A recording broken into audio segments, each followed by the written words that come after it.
She slapped him across the face on his own aircraft, then picked up the intercom and told security he had attacked her. She didn't know he had been recording for 16 minutes. She didn't know he owned the plane. She didn't know a lot of things that were about to destroy her. There is a certain kind of power that doesn't announce itself. It doesn't wear a watch that costs more than a car, doesn't travel with an assistant who carries its bags, doesn't need the room to go quiet when it walks in. It simply exists, steady, patient, and completely invisible to anyone who has already decided what it looks like. Marcus Reed had spent 55 years becoming exactly that kind of power, and on a gray Tuesday morning in Los Angeles, that invisibility was about to cost someone everything they had ever built. He was standing outside Van Nuys Airport at 6:30 in the morning, the kind of hour when the sky hasn't made up its mind yet. Not quite dark, not quite light, just a bruised smear of purple and orange above the San Fernando Valley. The air smelled like jet fuel and cold concrete, and the particular stillness that only exists before the city remembers it's awake. He wore a gray hoodie, dark jeans, and a pair of worn-down sneakers he'd had for 3 years. A leather weekender bag hung from one shoulder. A tablet was tucked under his arm. No driver holding a sign. No assistant checking a phone. Just him, moving through the private terminal with the unhurried ease of a man who has never needed to prove where he belongs. The woman at the front desk knew his face before he reached her. She smiled and waved him through without a word. She had checked him in dozens of times. Outside, on the tarmac, his aircraft waited. A Gulfstream G800, registered under Pinnacle Crest Holdings, tail number NPC Rest, worth $70 million. Marcus was its sole owner. He managed the charter through Skyvault Charter Services, a luxury aviation company that handled his scheduling, crew, and maintenance. He climbed the air stairs. The cabin door opened. The scent hit him the way it always did. Fresh leather, polished walnut, a faint trace of cedar from the diffuser near the galley.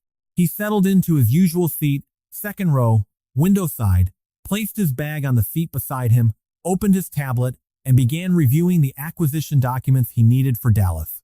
A $400 million deal. The kind of Tuesday that most people spend an entire career trying to reach. But before any of that, before Dallas and the boardrooms and the handshakes, there is something else you need to understand about Marcus Reed.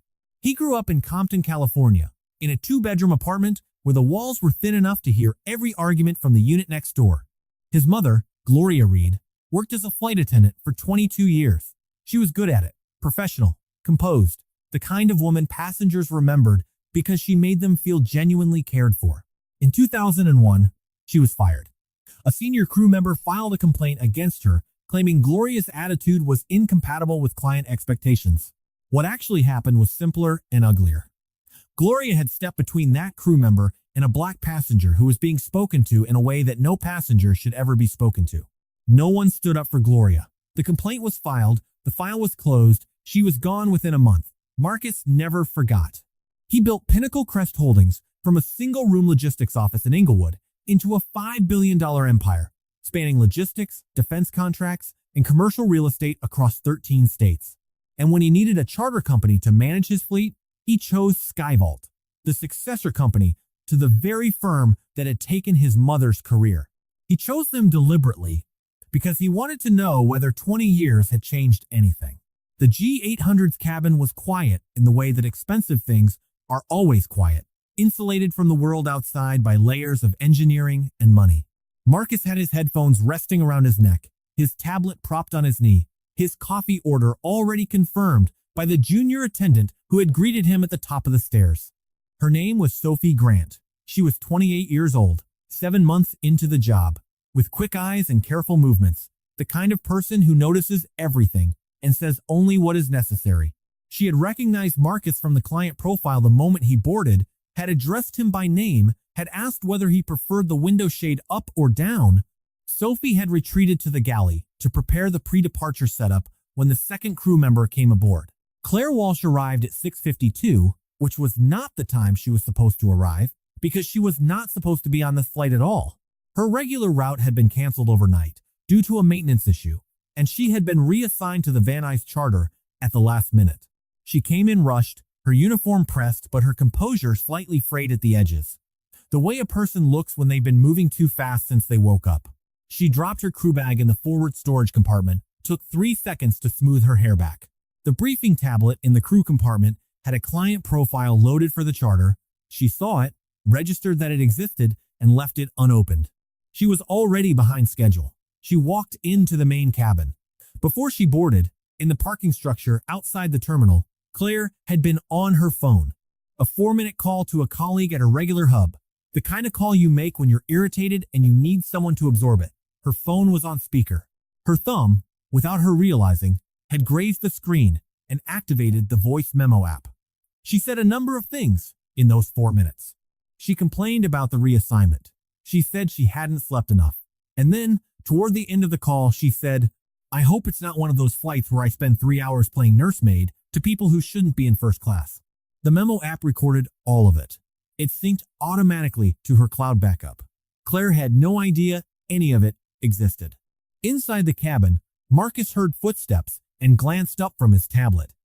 He took in the new crew member with the practiced neutrality of a man who has learned to observe without reacting, a skill built not from indifference, but from years of understanding that your first expression in a charged situation will be used against you. He noted the slight stiffness in Claire's shoulders as she scanned the cabin. He noted the exact moment her gaze found him and the way her face changed. It wasn't dramatic. It never is. It was subtle, the way the temperature in a room changes when someone opens a window in winter. Her chin lifted a fraction. Her eyes narrowed, then deliberately widened, performing neutrality for an audience of one. She didn't greet him. She didn't smile. She simply stood at the entrance to the main cabin and looked at him the way someone looks at something they weren't expecting to find, something they've already decided is out of place. From the galley, Sophie watched. She had seen Claire Walsh in briefings before. She had heard the stories from other crew members, passed in low voices during ground transits and layovers. She gripped the edge of the counter and told herself to breathe. Claire squared her shoulders and walked toward Marcus Reed, and the clock, though no one could hear it, had already begun to count down. She didn't walk toward him. She marched. Her heels struck the cabin floor with the kind of deliberate rhythm that is less about footwear and more about intent.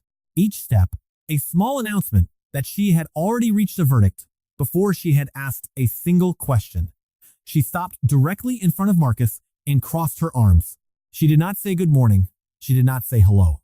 She looked down at him with the particular expression of someone who has decided that patience is a courtesy reserved for the deserving, and said, in a voice that was professionally clipped but unmistakably accusatory, "Can I see your boarding confirmation?" Marcus looked up from his tablet. He didn't react to the tone, not because he missed it, but because he had heard it before in hotel lobbies, in conference rooms, and luxury car dealerships, and every other space where his presence was treated as a question that needed answering. He opened the SkyVault app on his phone and held the screen toward her. The charter confirmation was clearly displayed. His name, the flight number, the tail number, today's date, the seat assignment, all of it, perfectly in order. Claire glanced at it. 1 second, maybe 2.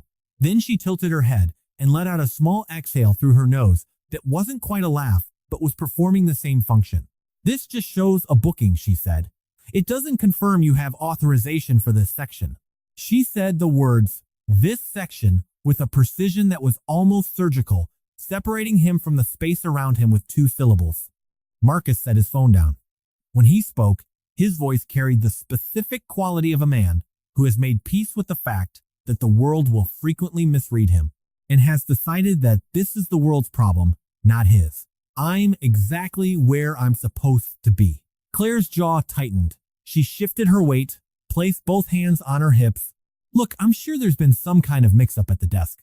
This forward section is reserved for the primary charter client. I haven't been able to verify that's you." She paused, then added a smile that had no warmth in it, the kind of smile that is actually a form of pressure. "There are seats further back that may be more suitable while we sort this out." The implication settled over the cabin like smoke. Marcus held her gaze for a moment. Then he put his headphones on and returned to his tablet. The silence was not passive. It was chosen. In the galley, Sophie had stopped moving entirely. She stood with a tray of water glasses she was no longer pretending to arrange, watching. She thought about her father, James Grant, a mechanical engineer, who had worked 18 years for the same company before being let go, after his manager filed a complaint describing him as threatening. Her father had challenged a promotion decision. He had spoken in a measured voice in a conference room with witnesses. He had no recording. He had no proof of anything except his own memory. He lost. Sophie had grown up watching a decent man absorb the weight of a story that was told about him by someone with more institutional standing, and she had promised herself, in the quiet way that young people make promises they don't yet know how to keep, that she would never be in a room where that happened again and do nothing. She set the tray down, she picked up her phone, and she placed it, screen down but recording, propped at the edge of the small cabinet beneath the galley counter, the lens angled outward just enough to capture the main cabin. But her father had taught her that not having proof wasn't a coincidence. It was a design. Claire came back. After Marcus put his headphones on and returned to his work, after the silence had made its meaning clear, she stood at the forward section of the cabin for approximately 40 seconds, and then she turned around and came back. After Marcus put his headphones on and returned to his work, after the silence had made its meaning clear, she stood at the forward section of the cabin for approximately 40 seconds, and then she turned around and came back. Her face was flushed. Now, the professional composure, thinning at the edges like paper held too close to a flame. She planted herself in front of him again, her voice raised just enough to establish that this was no longer a quiet conversation. I'm going to say this one more time, clearly. You either provide me with documentation that proves you are authorized to sit in this section, or I am calling ground security and having you escorted off this aircraft. Those are your options. Marcus removed his headphones. He folded them carefully and placed them on the armrest. He looked at her. I'd like to speak to your captain. Claire's eyes widened in a performance of disbelief that was just convincing enough to have worked on someone who hadn't been watching her since she walked in. You don't get to make demands, she said. You are a passenger until I confirm otherwise. I am senior crew. It is my responsibility to manage the safety and order of this cabin. She pointed toward the rear of the plane with a gesture that was almost contemptuous in its casualness. Move, or I make the call. Marcus looked at her for a long moment. There was no anger in his expression, not visible anger, anyway. What was there was something harder to name, a kind of settled, immovable clarity, the look of a man who has been in rooms like this before and has learned that the only currency that actually holds value is patience. Do what you need to do, he said. Something broke in Claire Walsh at that sentence. Not loudly, not visibly, but something shifted behind her eyes. Some internal structure that had been holding the situation together in the shape she needed it to be. She stepped forward and reached for the weekend bag on the seat beside Marcus. Her hands closed around the handles. Let me help you relocate your things. Marcus stood. The cabin registered it before anyone could articulate why. He was 6'3" and broad across the shoulders, and when he rose from the seat, the proportions of the space rearranged themselves around him. He did not raise his voice. He did not reach for her. He said with a firmness that needed no amplification, "Put my bag down. I am not moving." Claire froze for a half second. She let the bag drop. It hit the cabin floor with a hard, deliberate sound that echoed off the walnut walls. Sophie, in the galley, flinched. She pressed her back against the counter and made herself as small as possible, her eyes steady on the cabin. She thought about Rachel, the junior attendant from before her, who had gently disagreed with Claire during a crew briefing and been transferred to a cargo hub in Baton Rouge within 3 weeks. Claire had never admitted to anything. Everyone knew anyway. Sophie checked that her phone was still recording. Then Claire came back a third time, and this time she reached for Marcus's headphones. Her hand moved quickly, the way hands move when someone has decided that an object is a symbol and confiscating it will settle something that words have failed to resolve. Marcus pulled back. It was a reflex, pure and involuntary, the kind of movement a body makes when another body invades the space it occupies. His hand grazed the inside of Claire's forearm, barely a touch, the kind of incidental contact that happens when two people are in too close a proximity and one of them moves suddenly. Claire recoiled as though she had been burned. She stepped back a full step. Her eyes went wide. In that half second, something shifted behind them. Not quite calculation, not quite fear, but the specific look of a person who has just recognized that the situation is escaping her control and has decided, in the blind and ugly way that cornered people decide things, that escalation is the only move left. Her mouth opened. She looked at Sophie in the galley doorway. She looked back at Marcus. And then she swung. Open palm. Full force. The sound of it in the enclosed cabin was startling in its clarity. A sharp, clean crack that had nowhere to go in the insulated space, and so simply hung in the recycled air like a period at the end of a sentence that no one had wanted to reach. In the galley, Sophie dropped a glass. It shattered on the floor, and she didn't move to pick it up. Her hand went to her mouth. Marcus's head turned with the impact. A red mark bloomed immediately on his left cheek. He sat completely still. The stillness was not shock. It was something much older and completely deliberate. 5 seconds. 6. Claire was breathing hard, her chest rising and falling, her hands still partially raised. Then her voice came back. She pointed her finger at his face and said, in a tone that had shifted with frightening speed from rage to something rehearsed, "Don't you touch me. You grabbed me. I have every right to defend myself." She smoothed her uniform. She straightened. Her voice dropped into a register that was measured, controlled, the voice of someone performing victimhood for a future audience. "I'm calling security. You assaulted a crew member. When they get here, I will tell them exactly what you did." Marcus raised his hand, not toward her, 2 fingers moving slowly and deliberately into his hoodie pocket. Claire took a step back. He pulled out his phone. The screen was lit. A red timer read 16 minutes and 44 seconds. He set it face up on the armrest. The microphone icon pulsed gently. He looked at Claire Walsh and said, in a voice that barely exceeded a whisper, "Everything you've said, everything you've done, the slap, the lies you're about to tell, it's all right here." For 3 full seconds, Claire stared at the phone. The timer kept moving. 16:48, 49, 50. Then she smiled. It was not the smile of someone who has been caught. It was the smile of someone who has survived worse and knows it. "Record all you want," she said. "When security gets here, we'll see who they believe. A 10-year senior crew member or some random guy in a hoodie who forced his way into the owner's suite?"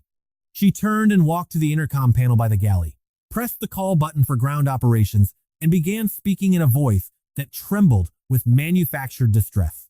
"Ground ops, this is Senior Attendant Walsh on NPCREST. I need security at the aircraft immediately.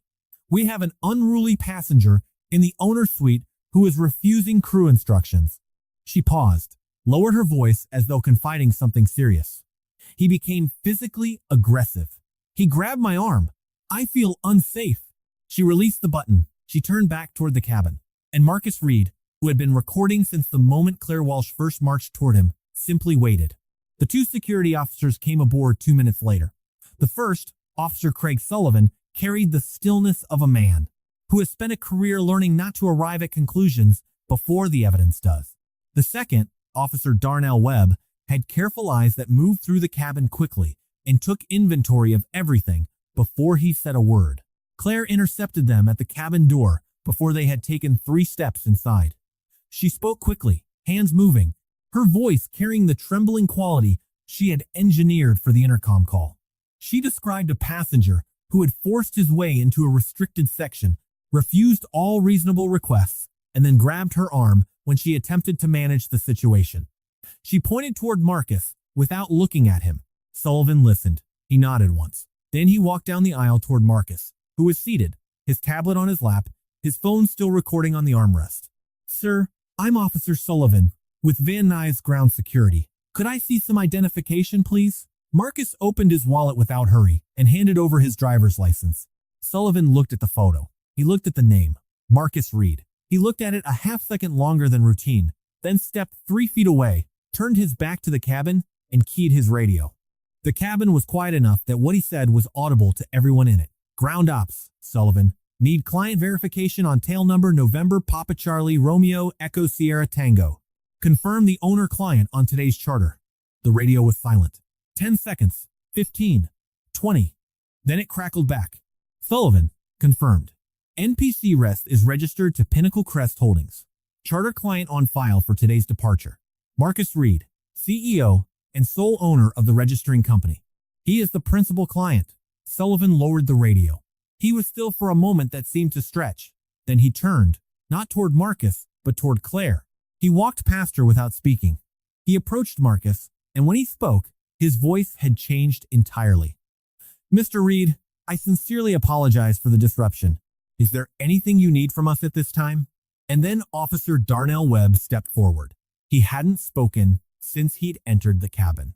But now he looked directly at Claire Walsh and said, quietly and without drama, "You filed a security report stating the passenger was physically aggressive and grabbed your arm.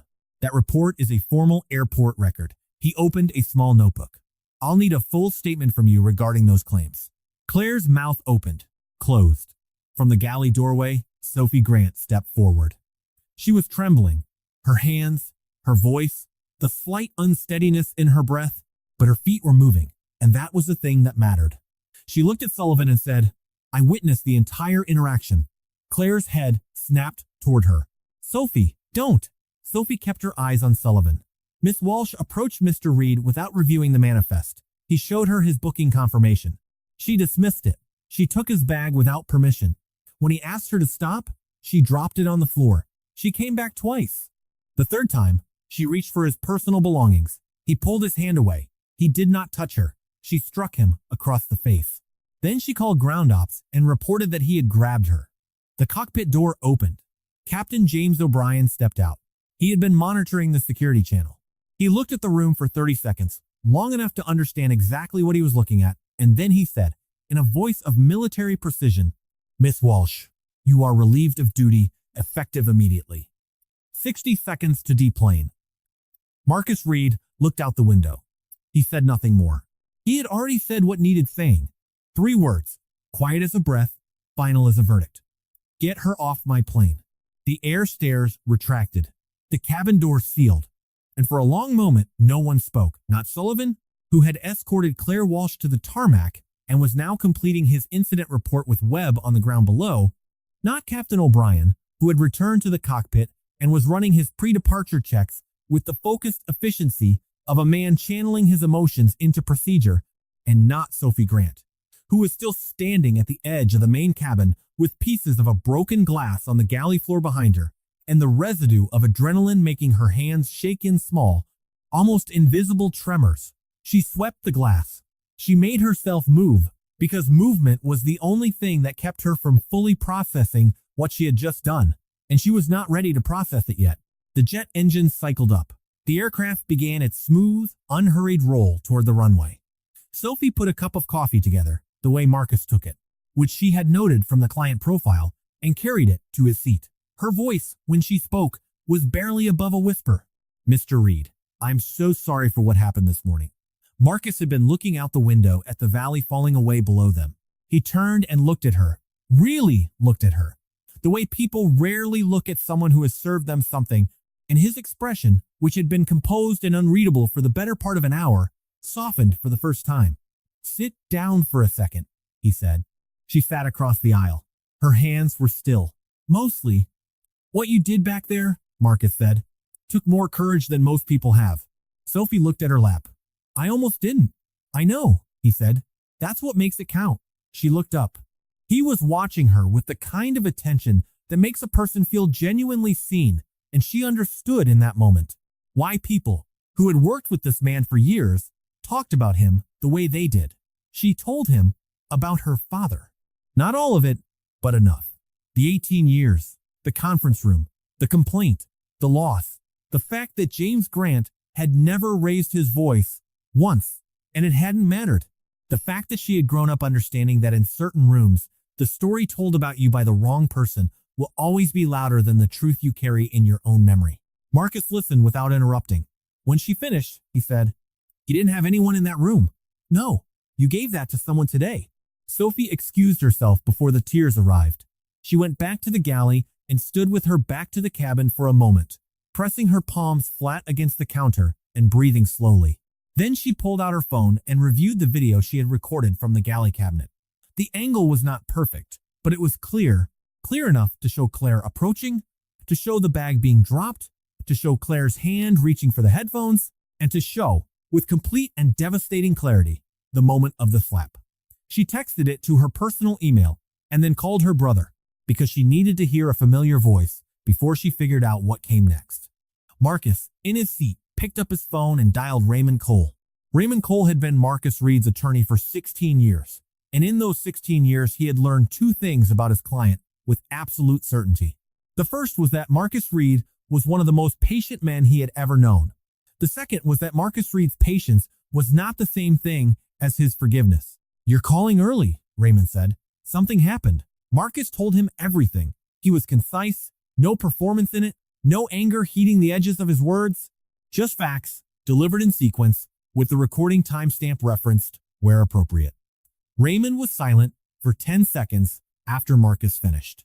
Then he said, "How many times have I watched you walk away from situations like this? More than I can count. Don't walk away from this one." "I wasn't planning to."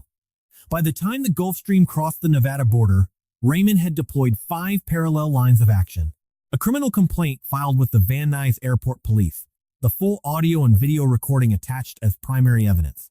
A formal demand letter to SkyVault Charter Services Legal Department requiring written response within 48 hours. A request for the complete employment history of Claire Walsh, including all prior complaints and their dispositions. A separate investigation into the manager who had processed those complaints. His name was Frank Hewitt, and Raymond had already noted something about that name that he needed to verify.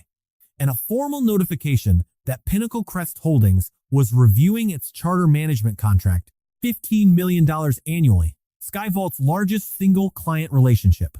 Marcus approved each item without hesitation. Then he called his wife. Diane Reed listened to her husband's account without interrupting, and when he finished, the phone was quiet for 7 seconds. She listened to her husband's account without interrupting, and when he finished, the phone was quiet for 7 seconds. "She hit you," Diane said. "On your own plane?" "Then she lied about it." "Yes." Another pause. "Marcus, I have always respected your privacy. I have always understood why you keep things quiet. But I need you to hear me right now. Go ahead. How many people have gone through exactly what you went through today and had no recording, no aircraft, no Raymond Cole? How many of them filed a complaint that was closed before the ink was dry? You have a platform. You have the means. Use it, not for yourself, for them." Marcus closed his eyes. He pressed 2 fingers against the bridge of his nose. It was a gesture Diane recognized as the one he made when he was about to decide something irreversible. "Call Lisa Harmon," he said. Lisa Harmon was an investigative journalist who had spent 12 years covering racial bias in corporate America. Her stories didn't just trend, they ended careers and changed policies. Marcus had met her once at a legal conference and had quietly kept her number for a reason he hadn't been ready to name until now. Raymond called her first. By the time the Gulf Stream began its descent into Dallas, Lisa Harmon had the recording, Marcus's written consent, and 5 days blocked in her calendar. Meanwhile, Raymond had found what he was looking for in Frank Hewitt's personnel file. Frank Hewitt was Claire Walsh's brother-in-law. He had been Claire's brother-in-law for 9 years. He had signed off on every one of the 4 complaints filed against her during that time. Every single one. Closed, no action required, same handwriting, same generic language. Lisa Harmon, published on a Wednesday morning at 6 o'clock Eastern. The headline was simple and precise, the way a blade is simple and precise. Billionaire struck on his own aircraft. Inside the decade of racial bias hidden inside SkyVault Charter. She had spent 5 days verifying every detail. The recording, the flight manifest, the security incident report, the 4 complaint files, and Frank Hewitt's signature on each of them, Officer Webb's formal statement, Sophie Grant's on-record interview, and the cloud-backed audio from Claire Walsh's parking garage phone call, which had been obtained through a lawful discovery request after the criminal complaint was filed. She had reached out to Claire Walsh for comment. Claire had declined. The article went live at 6. By noon, it had been read 4 million times. By midnight, the number was 18 million. By the end of the second day, 25 million. The clips embedded in the piece, Marcus's recording of Claire's voice as she stood over him, the sound of the slap, the silence that followed it, played on cable news, on morning programs, on podcasts, in office break rooms, on phones held up at kitchen tables across the country. The hashtags were blunt and immediate. Number his own plane. Number who doesn't belong. They trended for 4 days. SkyVault Charter Services terminated Claire Walsh before the article was 12 hours old. Frank Hewitt was placed on administrative leave the same afternoon and would never return to his desk. Victor Langston, Skyvault's CEO watched the recording 3 times in his office with his door closed, then called Marcus's legal team. Marcus did not take the call. Raymond did. Victor offered an apology, lifetime charter services, and a $600,000 settlement. Raymond's response was 3 sentences long. Marcus did not want Skyvault's money. He was not for sale. He required 3 things. A public acknowledgement that Skyvault's internal complaint system had allowed a pattern of racial discrimination to persist unchecked for 10 years. A full independent audit of Skyvault's HR procedures, conducted by an outside civil rights organization with no financial relationship to the company. And mandatory anti-bias training for every Skyvault employee, flight crew, ground staff, management, executives, designed and funded by that same independent organization. Victor Langston agreed to all 3 within 48 hours. He did not negotiate. Then the criminal case moved forward. Claire Walsh was charged with 2 counts, simple assault and filing a false security report. Her attorney argued self-defense. The prosecution played 16 minutes and 44 seconds of video and audio for the jury, unedited, without interruption. Sophie Grant took the stand. Her hands gripped the edge of the witness box. Her voice shook at the beginning and then steadied, and she told the truth in the exact order it had happened without wavering once. When Claire Walsh took the stand, the prosecutor asked her a single question. "Can you explain why you assumed Mr. Reed did not belong on his own aircraft?" Claire opened her mouth, closed it, opened it again. He didn't look like the way he was dressed, he wasn't. She stopped. The courtroom was completely silent. 12 jurors watched her. The judge watched her. The gallery, full of reporters and members of the public who had waited outside since 5 in the morning for a seat, watched her. She didn't finish the sentence. She didn't have to. The jury deliberated for less than 2 hours, guilty on both counts. The sentence: 2 years probation, 250 hours of community service at a civil rights education center, a $20,000 fine, and a permanent criminal record that would follow Claire Walsh into every professional background check for the rest of her life. Skyvault's stock dropped 9% in a single trading day. Victor Langston resigned 14 months later, citing personal reasons. No one believed him. The deal in Dallas closed without a single complication. $400 million. The acquisition went through on schedule, and Pinnacle Crest Holdings expanded into 7 new markets in the following year, crossing $6 billion in revenue for the first time. Marcus did not hold a press conference. He did not grant interviews to anyone except Lisa Harmon, and that conversation, when it happened, was brief and unguarded in a way that surprised people who had only known him through his silence. He told her he didn't want people to remember his name. He wanted them to remember that the story had almost not come to light at all. That if he hadn't pressed record at the moment Claire Walsh first walked toward him, it would have been her word against his. And they both knew, he said, looking out the window of a conference room in Culver City, how that usually ends. He established the Reed Legacy Fund with $12 million. The mission was specific: free legal representation for individuals who experienced racial discrimination in service and hospitality industries, airlines, hotels, restaurants, retail. It prioritized, explicitly and in writing, cases involving people who had no recording, who had not owned the plane, who had filed complaints that were closed without action. The fund was named for his mother, Gloria Reed, the woman who had worked 22 years with grace and professionalism and been discarded in a month because she stood up for the right person at the wrong company. Margaret Osei, a Skyvault compliance officer who had worked for the company for 18 years, was identified during the trial proceedings. She had sent an anonymous email to Lisa Harmon 2 days before the article published. 11 names, a decade of suppressed complaint records, and a single line at the top: "There is more than one story here." She was 61 years old, Ghanaian American, and had worked inside a system she didn't have enough power to fix and enough integrity to never fully accept. She testified voluntarily. She was not retaliated against. She was subsequently appointed to the California State Civil Rights Advisory Board. When a local reporter asked her what had finally made her act, she thought for a moment and then said, "I was tired of knowing and being quiet. I decided that the last thing I wanted on my record was silence." Sophie Grant never went back to Skyvault. The charter company that took over Marcus's fleet management offered her a senior flight attendant position the week after the trial, a title that would have taken her 4 more years to reach through normal progression. She accepted the same day. Officer Darnell Webb continued his work at Van Nuys and began teaching a monthly training for ground security officers on recognizing and responding to racial discrimination in aviation settings. 40 officers enrolled in the first session, 63 in the second. 6 months after the verdict, in a small event space in Baldwin Hills that Marcus had rented for an afternoon, the Reed Legacy Fund held its official launch. There were no cameras from major outlets. There was no red carpet. There was a podium, 40 folding chairs, a handful of attorneys and civil rights organizers, and at the front of the room, standing beside her son, a woman named Gloria Reed, who was 78 years old and had not been in an airport in 23 years. Marcus introduced her. It was the first time he had spoken about her publicly. His voice, which had been steady for so many months, through the confrontation, the investigation, the trial, the negotiations, was not entirely steady now. She was let go, he said, because she protected someone who needed protecting, and no one protected her. This fund carries her name. Every case we take, every person we stand up for, that's for her. Gloria Reed did not speak. She took her son's hand. A year after the launch, a letter arrived at the fund's office in Inglewood.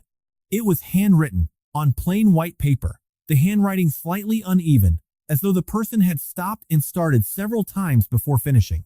At the bottom, a first name only, David. It read, "I was the man in the first complaint filed against Claire Walsh, 2014. They closed my file. I believed them when they implied I'd been mistaken. My name came out in the trial record. I did not expect that. For a long time, I thought being named would feel like another loss. It didn't. I spent 3 years not feeling like I had the right to walk into certain rooms without explaining myself. Your story gave me something back that I didn't know had been taken. Thank you." Marcus read the letter twice. He folded it carefully, creased it along its original lines, and placed it in his desk drawer, next to the envelope he carried on every flight, the one with the proof of ownership, the legal documents, the business card for Raymond Cole. He opened his laptop. He started working, quietly, with purpose, the way he had always built everything that mattered.